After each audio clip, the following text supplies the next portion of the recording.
والصلاة والسلام على رسوله خاتم النبيين سيد الأنبياء والمرسلين وعلى آله وصحبه أجمعين.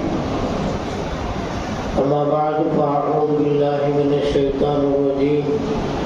بسم الله الرحمن الرحيم. ثم أورثنا الكتاب الذين اصطفينا من عبادنا. صدق الله العظيم.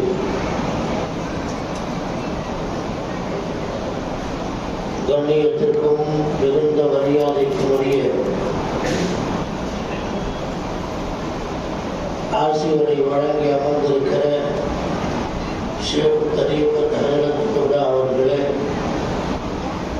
சமூகம் தந்திருக்கும் சங்கி மிகுந்த வலமா பெருமக்களே, சனது வரவிருக்கும் இடம் ஆலிம்களே, அவர்களை வாழ்த்துவதற்காக வேண்டி துஆ செய்வதற்காக வேண்டி இங்கே வருகை தந்திருக்கிற பெரியோர்களே, சகோதரர்களே, தாய்மார்களே, சகோதரிகளே, எல்லாம் வல்ல அல்லாஹ்வின் பேரருளால் சனது வழங்கும் விழாவில் சனது பெறுகின்ற மௌலவிகளை கண்ணியப்படுத்துகிற விதத்தில் அவர்களுக்காக துஆ செய்யும் முகமாக நாம் இங்கே ஒன்று கூடியிருக்கிறோம்.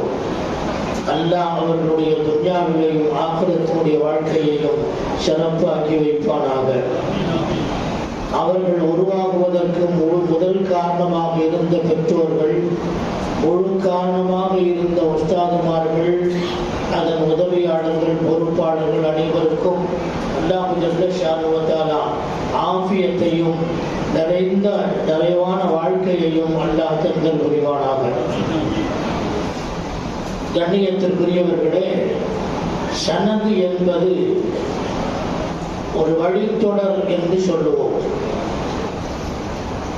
அல்லாஹ்விடத்திலிருந்து தொடங்கி பெருமானார் ஸல்லல்லாஹு அலைஹி வஸல்லம் அவர்களின் வழியாக ஒரு பரம்பரையாக இடம்பெயர்ந்து நம் வரை வந்து சேர்ந்திருக்கின்ற இந்த வழி தொடருக்கு தான் சனது என்று சொல்லுகிறோம். இங்கே பட்டம் பெறுகின்றவர்கள் சனதை பெறுகின்றார்கள் என்று சொன்னால் அவர்கள் சொல்லுகிற வார்த்தை, அவர்கள் உங்களிடத்தில் எடுத்து வைக்கிற கருத்துக்கள், சட்டங்கள் அனைத்துமே அல்லாஹ்வுடைய புறத்தில் இருந்து உங்களிடத்திலே வந்து சேர்ந்திருக்கிறது என்பதற்கான ஒரு அத்தாட்சி தான் இந்த சனது என்பது. அவர்கள் தாங்களாக சொல்லவில்லை, ஷரியத்தை தான் சொல்லுகிறார்கள். அவர்கள் தாங்களாகவே சொல்லவில்லை, குர்ஆன் ஹதீஸை தான் சொல்லுகிறார்கள் என்பதை நிரூபிக்கின்ற ஒரு சாட்சி பத்திரம் இந்த சனது என்பது. நபிகள் பெருமான் ஸல்லல்லாஹு அலைஹி வஸல்லம் அவர்கள் ஒரு சபையிலே அமர்ந்திருக்கிறார்கள். சஹாபாக்களும் குழுமி இருக்கிறார்கள். திடீரென்று நபி அவர்களை காணவில்லை. எங்கோ யாரோ கடத்தி சென்று விட்டார்களோ, எங்கு மறைந்தார்களோ என்று பதறி போனார்கள் சஹாபாக்கள். அபூ ஹுரைரா ரலியல்லாஹு அன்ஹு அவர்கள் சொன்னார்கள், ஃபஃஸிஅனா ஃபகுன்து அவ்வல மன் ஃபஸிஅ. பதறி போனவர்களில் நான் முதல் மனிதனாக இருந்தேன். பதறி போய் நபி அவர்களை அங்கும் இங்கும் தேடி அலைந்தேன், கிடைக்கவில்லை. சிறு குழந்தை தன்னுடைய தந்தையை இழந்துவிட்டு பரிதவிப்பதை போல அபூ ஹுரைரா ரலியல்லாஹு அன்ஹு அவர்கள் பெருமானாரை இழந்து தவிக்கிறார்கள். எங்கே சென்றிருப்பார்கள்? அங்கும் இங்கும் தேடுகிறார்கள். பகல் நேரமாக இருந்தாலும் பரவாயில்லை, இரவு நேரம் இருட்டு, அப்படியே நடந்து சென்று கொண்டிருக்கிறார்கள். ஆள் இல்லாத இடத்தில் எல்லாம், மனித சஞ்சாரம் இல்லாத இடங்களில் எல்லாம் நடக்கிறார்கள். பெருமானார் அவர்களுடைய கஸ்தூரி மனம் அவருடைய உடலிலேயே அத்தர் பூசுவதால் அல்ல, இயற்கையாகவே அவர்கள் இருந்த இடம் கஸ்தூரி மனம் கமழுகின்ற இடம். அந்த கஸ்தூரி மனத்தையே அப்படியே வாசனையை பெற்றுக்கொண்டு எங்கெல்லாம் அந்த மனம் இருக்கிறதோ அங்கெல்லாம் செல்லுகின்றார்கள். ஒரு குறிப்பிட்ட இடத்தை அடைகிறார்கள், அந்த மனம் நின்று விட்டது அங்கே. பார்க்கிறார்கள் ஒரு தோப்பு, பேரிச்சம்பழ தோப்பு ஒன்று. உள்ளே செல்வதற்கு வழி இல்லை, கேட்டு அடைக்கப்பட்டிருக்கிறது. முன்பின் எந்த வழியுமே இல்லை. நபி அவர்கள் எந்த வழியாக சென்றார்களோ தெரியவில்லை. பதறுகிறார்கள். கடைசியாக ஒரே ஒரு பொந்து ஒன்று இருந்தது. அங்கே தங்களுடைய அவயவங்களை எல்லாம் அடக்கிக் கொண்டு ஒரு குள்ள நரி தன்னுடைய உறுப்புகளை எல்லாம் அவயவங்களை எல்லாம் அடக்கிக் கொண்டு எப்படி நுழையுமோ அதே போன்று நான் அந்த ஓட்டையின் வழியாக எப்படியோ உள்ளே நுழைந்து விட்டேன். ஏனென்றால் கஸ்தூரி மனம் இதற்கு மேல் இல்லை. அங்கே கஸ்தூரி மனம் இருக்கிறதா என்று பார்த்து அதே வாசனையை பிடித்துக் கொண்டே செல்லுகிறார்கள். அங்கே ஒரு ஓரத்தில் பெருமானார் ஸல்லல்லாஹு அலைஹி வஸல்லம் அவர்கள் நின்றிருக்கிறார்கள். அபூ ஹுரைராவா என்று கேட்கிறார்கள். ஆம் யா ரசூலல்லாஹ், தாங்கள் திடீரென்று மறைந்து விட்டீர்கள், பதறி போனோம் யா ரசூலல்லாஹ், தங்களை தேடி தேடி அலைந்து இப்போது கண்டுபிடித்து விட்டேன் யா ரசூலல்லாஹ் என்று சொன்னபோது பெருமானார் ஸல்லல்லாஹு அலைஹி வஸல்லம் அவர்கள் சம்பவத்தை சுருக்குகின்றேன், சுருக்கமான நேரம் என்பதால் பெருமானார் ஸல்லல்லாஹு அலைஹி வஸல்லம் அவர்கள் என்னை பார்க்க வந்தவர்கள் திரும்பி செல்லும் போது வெறுங்கையாக போகக்கூடாது. நம்மை பார்க்க வருகின்ற விருந்தாளிகள் கையிலே ஏதாவது ஒன்றை வெகுமானமாக கொடுத்து சிறப்பிப்பதை போல அபூ ஹுரைரா ரலியல்லாஹு அன்ஹு அவர்கள் பெருமானார் அவர்களுடைய தனிப்பட்ட அன்புக்கு பாத்திரமானவர்கள் வந்துவிட்டு திரும்பி செல்கிறார்கள். பெருமானார் ஸல்லல்லாஹு அலைஹி வஸல்லம் அவர்கள் அல்லாஹ்வோடு தொடர்பில் இருக்கின்றார்கள். அல்லாஹ்வின் பக்கம் ருஜுவான நிலையிலே இருக்கின்றார்கள். இந்த தொடர்பில் இருக்கிற நேரத்தில் யார் வந்தது என்று தெரியாமல் தான் அபூ ஹுரைராவா என்று ஏதோ ஒரு உலகத்தில் சஞ்சரித்திருப்பதை போல பெருமானார் அவர்கள் கேட்டார்கள். அபூ ஹுரைரா அவர்கள் செல்லுகிற போது ஒரு ஹதீஸை சொல்லி அனுப்புகிறார்கள். அந்த ஹதீஸ் என்ன தெரியுமா? மன் கால லா இலாஹ இல்லல்லாஹ் முஸ்தைகினம் பிஹா கல்புஹு பஷ்ஷிர்ஹு பில் ஜன்னah. கல்பால் உறுதி கொண்டு லா இலாஹ இல்லல்லாஹ் என்பதை உள்ளத்தால் உறுதி கொண்டு யார் ஷஹாதத்து கலிமாவை சொல்லுகின்றார்களோ அவர்களுக்கு சொர்க்கம் உண்டு என்று நற்செய்தியை நீங்கள் சொல்லிவிடுங்கள் என்று அபூ ஹுரைரா ரலியல்லாஹு அன்ஹு அவர்களிடத்திலே சொன்னபோது சந்தோஷமாக அவர்கள் திரும்புகிறார்கள். ஏன்? சொர்க்கம் ரொம்ப ஈஸியா கிடைச்சிருச்சு. லா இலாஹ இல்லல்லாஹ் என்று கல்பால் உறுதி கொண்டு லா இலாஹ இல்லல்லாஹ் என்று சொன்னால் போதும் சொர்க்கம் கிடைக்கும் என்ற வார்த்தையை கேட்ட போது ஏற்பட்ட சந்தோஷத்திற்கு அளவே இல்லை. வருகிறார்கள், சந்தோஷமாக வருகிறார்கள். வருகிற போது பெருமானார் ஸல்லல்லாஹு அலைஹி வஸல்லம் அவர்கள் தன்னுடைய காலணிகளை எடுத்து, அந்த நேரத்தில் வேறொன்றும் இல்லை, காலணிகளை எடுத்து அபூ ஹுரைராவிடத்திலே கொடுக்கின்றார்கள். அபூ ஹுரைரா ரலியல்லாஹு அன்ஹு அவர்கள் வருகின்றார்கள். வருகின்ற வழியிலே உமர் இப்னு கத்தாப் ரலியல்லாஹு அன்ஹு அவர்கள் இடப்படுகின்றார்கள். திடீரென்று உமர் இப்னு கத்தாப் ரலியல்லாஹு அன்ஹு, அபூ ஹுரைரா எங்க போறீங்க என்றார்கள். உமர் அவர்கள் கேட்டு சத்தத்தை கேட்டாலே பயந்துருவாங்க எல்லாரும். ஆளை கண்டாலே கை கால நடுங்கும். அபூ ஹுரைராவும் அந்த மாதிரி தான். பார்த்த உடனே பதறி போனார்கள். இன்னும் உமர் ரலியல்லாஹு அன்ஹு வர்றாங்களே, என்ன விஷயம்? இந்த மாதிரி சூழ்நாட்டுக்கு போயிட்டு வர்றேன். எதுக்கு போறீங்க? இந்த மாதிரி காணாம போயிட்டாங்க, அவங்களை பார்க்கறதுக்காக போனேன். என்னது? சொல்லாவுடைய செருப்பு. எதுக்கு இது? இந்த மாதிரி சொல்லி அனுப்புனாங்க. லா இலாஹ இல்லல்லாஹ் என்று கல்பால் உறுதி கொண்டு யார் சொல்லுகின்றார்களோ அவர்களுக்கு சொர்க்கம் உண்டு என்று அறிவித்து விடுங்கள் என்று சொன்னார்கள் என்று சொன்னதுதான் தாமதம். உமர் ரலியல்லாஹு அன்ஹு அவர்கள் அபூ ஹுரைராவுடைய நெஞ்சின் மீது ஓங்கி அடிக்கிறார்கள். அடித்த உடனே அப்படியே பின்னாலே விழுகின்றார்கள். பிடரியில் அடித்து விழுந்து விட்டு எழுந்து நிற்கின்றார்கள். பயம் வந்து விட்டது. திருப்பி திரும்பி பார்த்துக் கொண்டே ஓடுகிறார்கள். போங்க திரும்ப ரசூலுல்லாஹ். இப்படி எல்லாம் சொன்னால் இதை நம்பி அமல் செய்யாமல் இருந்து விடுவார்கள். போங்க, திரும்பி போங்க என்று சொன்னார்கள். பெருமானார் இடத்திலே போகும்போது பயந்து பயந்து ரகிப அலைய உமரு என்கிறார்கள். உமர் அவர்கள் என் மீது ஏறி இருப்பதை போல ஒரு பய உணர்வோடு நான் சென்று கொண்டே இருக்கின்றேன். பெருமானார் ஸல்லல்லாஹு அலைஹி வஸல்லம் இடத்திலே சென்றபோது அபூ ஹுரைரா ஏன் திரும்பி வந்தீங்க, என்ன விஷயம்? யார சூழல்தான் இந்த மாதிரி விஷயம். உமர் ரலியல்லாஹு அன்ஹு வந்தாங்க, அவங்களுக்கு இந்த விஷயத்தை சொன்னப்போ என்னை அடிச்சு துரத்திட்டாங்க, எனக்கு பயமா இருக்குதுன்னு சொன்னாங்க. என்ன சொன்னாங்க? இதன் எத்தகிலோ, அப்படியெல்லாம் சொன்னால் மக்கள் இதன் மீதே நம்பிக்கை கொண்டு அமல் செய்யாமல் விட்டு விடுவார்கள். ஏன்னா லா இலாஹ இல்லல்லாஹ் சொன்னாலே சொர்க்கம் கிடைச்சோம், என்னத்துக்கு கஷ்டப்படணும் என்று மக்கள் நினைப்பார்கள். எனவே இந்த நேரத்தில் இதை சொல்ல வேண்டாம் என்று சொன்ன போது பெருமானார் ஸல்லல்லாஹு அலைஹி வஸல்லம் சொன்னார்கள், சரியாக சொன்னார்கள், உமர் அவர்கள் இப்போது நிறுத்தி வையுங்கள், நான் சொல்லும் போது சொல்லுங்கள். உமரின் நாவின் வழியே அல்லாஹ் பேசுகிறான் என்று பெருமானார் ஸல்லல்லாஹு அலைஹி வஸல்லம் சொன்னார்கள் அல்லவா? அல்லாஹ்வுடைய கருத்தை பெருமானார் ஸல்லல்லாஹு அலைஹி வஸல்லம் அவர்களுடைய கருத்தை எண்பித்து காட்டுகின்ற ஒரு திருமுகம் தான் உமர் இப்னு கத்தாப் ரலியல்லாஹு அன்ஹு அவர்கள். இதே கருத்தை சொன்னார்கள். இப்போது சொல்ல வேண்டாம், சொல்லக்கூடாத கருத்தல்ல, சொல்ல வேண்டிய நேரம் அல்ல இது. அவர்கள் அமல் செய்யட்டும், விட்டு விடுங்கள். கண்ணியத்திற்குரியவர்களே, இந்த ஹதீஸில் இருந்து நான் ஒரு குறிப்பிட்ட இடத்தை தொட்டு பேசுகிறேன். லா இலாஹ இல்லல்லாஹ் என்று சொல்லவர்களுக்கு சொர்க்கம் உண்டு என்று சொன்ன பெருமானார் அவர்கள் தங்களுடைய காலணிகளை எடுத்து அபூ ஹுரைராவிடத்தில் ஏன் கொடுத்தார்கள்? இந்த காலணிகளை எடுத்து செல்லுகின்ற இவர்கள் ஏதாவது இவருடைய இஷ்டத்துக்கு எதையாவது சொல்றாரோ என்று நினைத்துக் கொள்ளக்கூடாது. பெருமானாருடைய செருப்பினுடைய அமைப்பு கண்டாலே புரிந்து கொள்வார்கள், இது ஸல்லல்லாஹு அலைஹி வஸல்லமுடைய செருப்பு தான் என்று. செருப்பை பார்த்தவுடனே இவர் சொல்லுவது, இவர்கள் சென்று விட்டு வருவது பெருமானாரிடத்தில் இருந்துதான் வருகிறார், பெருமானார் சொன்னதைத்தான் சொல்லுகிறார் என்பதற்கு அத்தாட்சியாக ஆதாரமாக இந்த செருப்பு அவரிடத்தில் இருந்தது. அந்த நேரத்தில் பெருமானாரிடத்திலே கொடுப்பதற்கு வேற எதுவும் இல்லை. எனவேதான் அந்த காலணிகளை எடுத்து கொடுத்தார்கள். பெருமானாருடைய வர்க்கத்தான் அந்த செருப்பை அவர்கள் வாங்கிவிட்டு திரும்பி வருகிறார்கள் அல்லவா?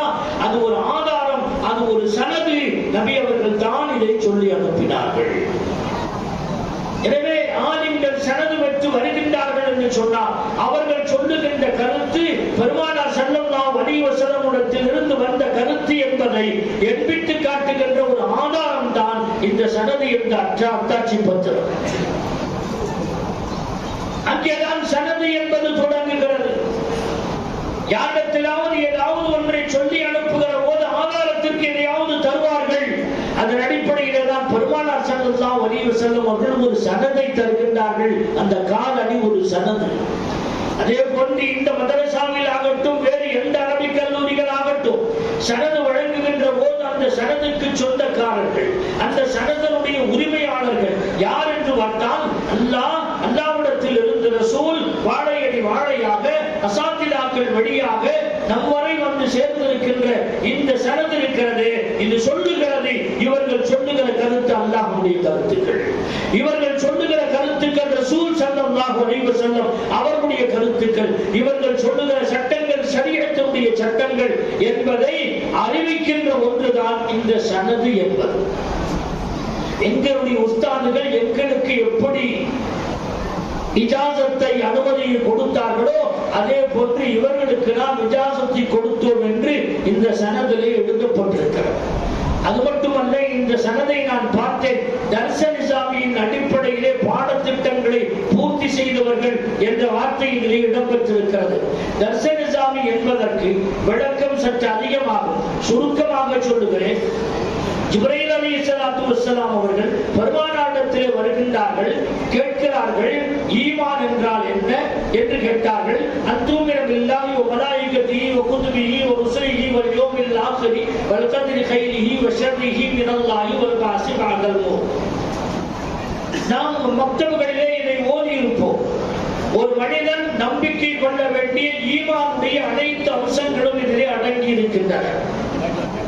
அதற்கடுத்தது மல் இஸ்லாம், இஸ்லாம் என்றால் என்ன என்று கேட்டார்கள். அந்த ஷஹத லா இலாஹ இல்லல்லாஹ் வ துகீம ஸலாத வ தூதிய ஸகாத வ தஸூம ரமலான வ தஹஜ்ஜல் பைத இன் இஸ்ததஅத இலைஹி சபீலா. இஸ்லாத்தினுடைய 5 தொழுகை, நோன்பு, ஸகாத், ஹஜ் போன்ற இந்த கடமைகள், அதனுடைய அது சம்பந்தப்பட்ட எல்லா அமல்களையும் செய்வது என்று சொன்னார்கள். மூன்றாவதாக கேட்டார்கள் மல் இஹ்சான், இஹ்சான் என்றால் என்ன என்று கேட்டார்கள். அன்தஅபுதல்லாஹ கஅன்னக தராஹு ஃப இல்லம் தகுன் தராஹு ஃப இன்னஹு யராக். இது ஆன்மீக கருத்தொன்று. இதை விளக்குவதற்கு மணிக்கணக்கிலே தேவைப்படும். சுருக்கமாக சொல்லுகின்றேன். அல்லாஹ்வை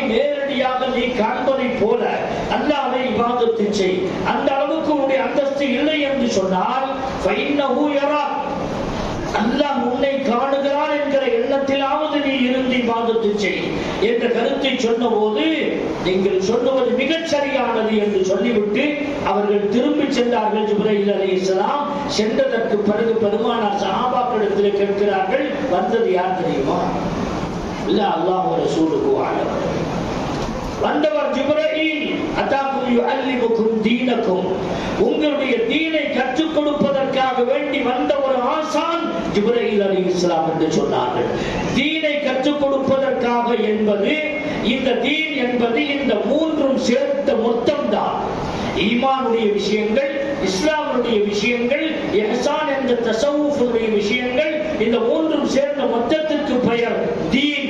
அதாக்கும் யுஅல்லிமுக்கும் தீனக்கும், இதெல்லாம் சேர்ந்தால்தான் தீன்.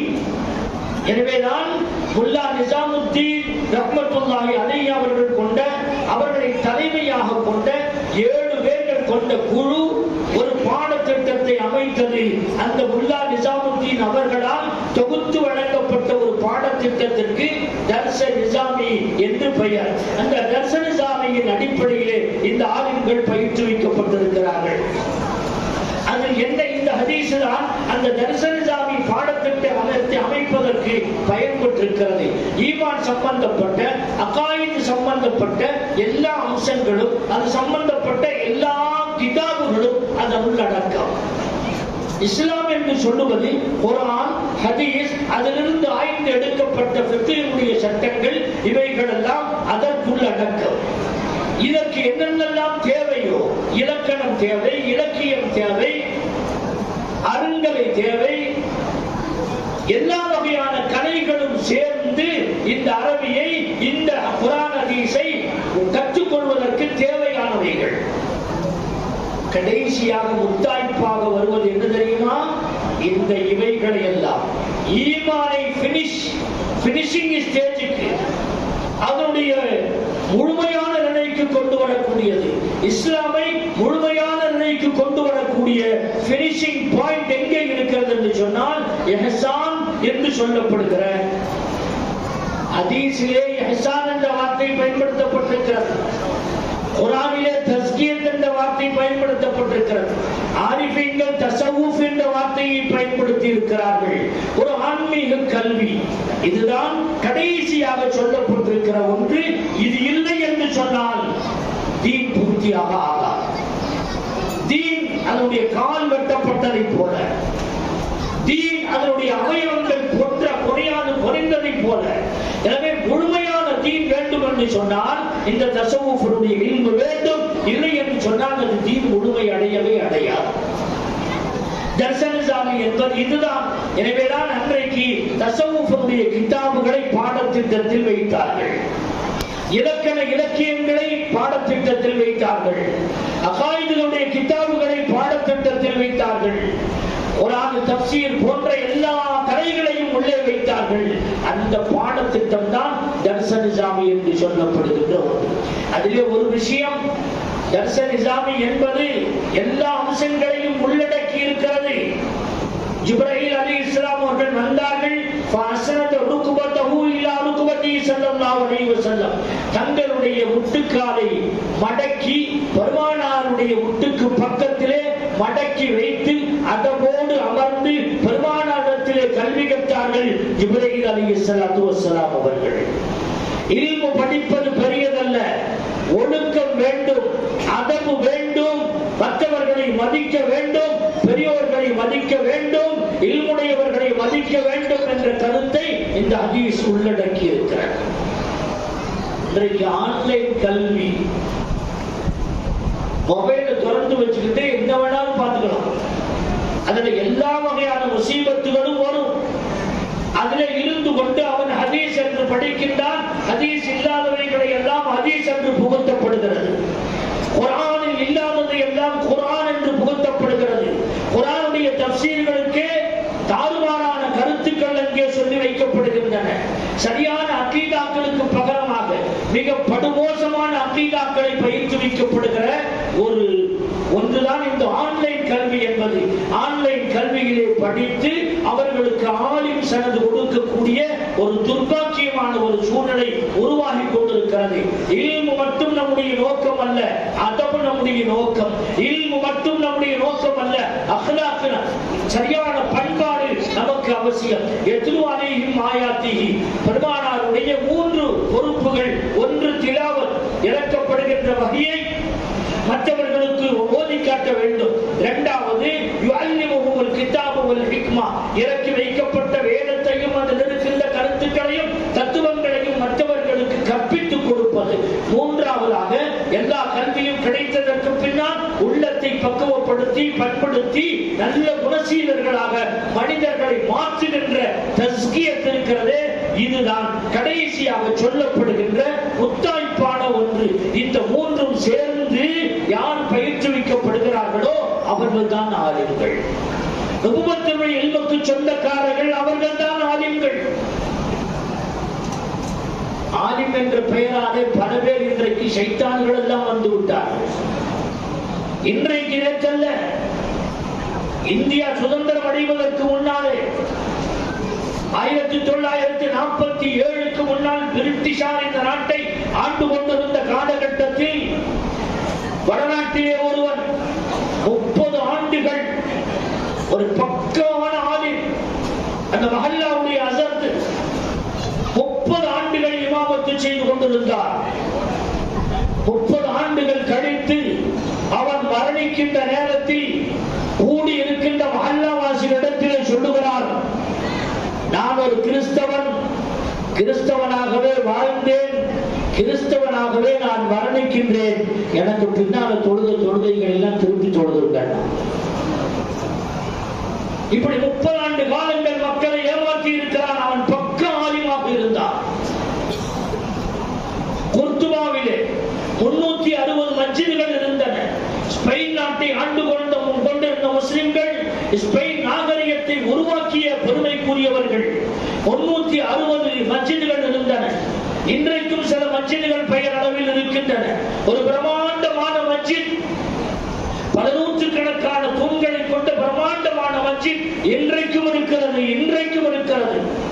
அங்கே இதே போன்ற அபாவை அணிந்து கொண்டு தலைப்பாகையை கட்டிக்கொண்டு மிகப்பெரிய தாடிகளை எல்லாம் வைத்துக் கொண்டு அங்கே ஹதீஸ் பாடம் நடக்கிறது, புகாரி நடக்கிறது, முஸ்லிம் நடக்கிறது, நசாயி நடக்கிறது, அபூதாவூத் நடக்கிறது, இப்னு மாஜா நடக்கிறது, எல்லா கிதாபுகளும் நடக்கின்றன ஹதீசுகள். ஆனால் அந்த கூட்டத்தில் இருக்கக்கூடிய ஓதி கொடுக்கக்கூடிய ஆலிமோ ஓதி கொண்டிருக்கக்கூடியவர்கள் யாருமே ஆலிம் கிடையாது, யாருமே முஸ்லிம் கிடையாது, எல்லாமே யூதர்கள், எல்லோருமே யூதர்கள். ஒவ்வொரு ஹதீஸையும் படித்து முடித்ததற்கு பிறகு அந்த ஆசிரியர் கேட்கிறான், இந்த ஹதீஸுக்கு எதிராக நீ என்ன கருத்து சொல்லுவ? மிஸ்வாக்குன்னு வந்திருக்கு, மிஸ்வாக்கினுடைய சிறப்புகள் சொல்லப்படக்கூடிய ஒரு ஹதீஸ். இந்த ஹதீஸ் இப்படி வருது, இதுக்கு எதிராக நீ என்ன கருத்து சொல்லுவ? நீ என்ன கருத்து சொல்லுவ? நீ என்ன கருத்து சொல்லுவ? இப்படி ஒவ்வொன்றா எல்லா இடத்திலையும் கேட்டு கருத்துருவாக்கம் நடைபெற்று அது மக்கள் மத்தியிலே பிரஸ்தாபிப்பதற்காக வேண்டி ஒரு பெரும் கூட்டம் உருவாக்கப்படுகிறது. ஆயிரக்கணக்கான இது போன்ற கள்ளத்தனமான ஆளுங்கள் நடமாடுகிறார்கள். அவர்களுக்கு இல்ம் இருக்கிறது, ஆனால் அல்லாஹ்வுடைய பயம் இல்லை. சொல்ல போனால் ஈமான் இல்லை. இல்மு கிடைப்பது மட்டும் போதாது என்ற கருத்தை நான் சொல்ல வருகிறேன். வெறும் இல்ம் என்பது இப்லீசுக்கும் கிடைத்தது. இல்மோடு அமல் இருக்க வேண்டும், அதப் இருக்க வேண்டும், அல்லாஹ்வுடைய பயம் இருக்க வேண்டும், அக்லாக்கள் என்கின்ற பண்பாடு சிறந்திருக்க வேண்டும். இது இருந்தால் மட்டும்தான் அவன் ஆலிம் என்கிற முறையிலே அவர்கள் சொன்னதை போல ஹஷியத் என்று சொல்லப்படுகின்ற உள்ளச்சம் மனிதனுக்கு வர வேண்டும் என்று சொன்னால் அது இல்மின் மூலமாகத்தான் வர முடியும். எனவே இல்ம் என்பது மட்டும் நமக்கு போதாது, இல்மோடு சேர்ந்து நம்முடைய பண்பாடுகள் சிறக்க வேண்டும். இங்கே சரந்து பெற்றிருக்கின்ற ஆலிம்கள் தர்சனிசாமியின் அடிப்படையிலே பயிற்றுவிக்கப்பட்டிருக்கிறார்கள். அவர்கள் தஸவ்வுஃபுடைய கிதாபுகளை, ஒழுக்கம் சார்ந்த கிதாபுகளை, அக்லாக் சார்ந்த கிதாபுகளை அவர்கள் ஓதி இருப்பார்கள். அகீதாவை, சரியான அகீதாக்களை, சுன்னத் வல் ஜமாஅத்துடைய அகீதாவை அவர்கள் பயிற்றுவிக்கப்பட்டிருக்கிறார்கள். அதிலே நிறையாக இருக்க வேண்டும். நான் அவர்களிடத்தில் சொல்லக்கூடிய கருத்து, நீங்கள் ஆலிம்களாக ஆனதற்கு பிறகு மக்களை திருத்துவதற்காக வேண்டி மக்கள் மன்றத்திலே நீங்கள் வருகின்ற நேரத்தில் அந்த மக்களை திருத்தக்கூடிய சீர்திருத்தவாதிகளாக நீங்கள் இருக்க வேண்டும். உங்களை நீங்கள் முதலிலே திருத்த வேண்டும், மற்றவர்களை அதற்கு பிறகு திருத்த வேண்டும். நீங்கள் எப்படியோ அப்படித்தான் நீங்கள் சார்ந்திருக்கின்ற சமுதாயம். நீங்கள் ஒரு மக்ரூஹை செய்தால் சார்ந்திருக்கின்ற இந்த சமுதாயம் ஹராமையும் செய்ய தலைப்படும். நீங்கள் ஒரு சுன்னத்தை விட்டால் அவர்கள் ஃபர்லையே விடக்கூடிய நிலைமை ஏற்படும். எனவே நீங்கள் எப்படியோ அப்படித்தான் நீங்கள் சார்ந்திருக்கின்ற சமுதாயம். எனவே சமுதாயத்தை வழிநடத்த கடமைப்பட்டிருக்கிற நீங்கள், சமுதாயத்தை வார்த்தெடுக்கப்பட்ட நீங்கள், அவர்களை குணசீலர்களாக சிறந்த மூமின்களாக வார்த்தெடுப்பதற்கான முயற்சிகளை நீங்கள் செய்ய வேண்டும். உங்களுடைய கடமைகளை நிறைவேற்ற வேண்டும். அல்லாஹ் ஜல்ல ஷானஹு வ தஆலா உங்களுடைய ஈரோலக வாழ்க்கையை சிறப்பாக்கி வைப்பானாக. இந்த பட்டம் பெற்ற ஆலிம்களை உருவாக்குவதற்காக வேண்டி இங்கே அனுப்பி வைத்த அவர்களுடைய பெற்றோர்கள் முதல் காரணமாக இருந்தார்கள். முழு காரணமாக இருந்தவர்கள் உஸ்தாதுமார்கள், நிர்வாகிகள், உதவியாளர்கள் எல்லோரும் இந்த அணியிலே வருகின்றார்கள். அல்லாஹ் ஜல்ல ஷானஹு வ தஆலா அனைவருக்கும் துன்யாவிலையும் ஆகிரத்திலையும் எல்லா சிறப்பான அந்தஸ்துகளையும் தருவானாக. கைது வரக்கத்துகளை அல்லாஹ் அவர்களுக்கு வாரி வழங்குவானாக.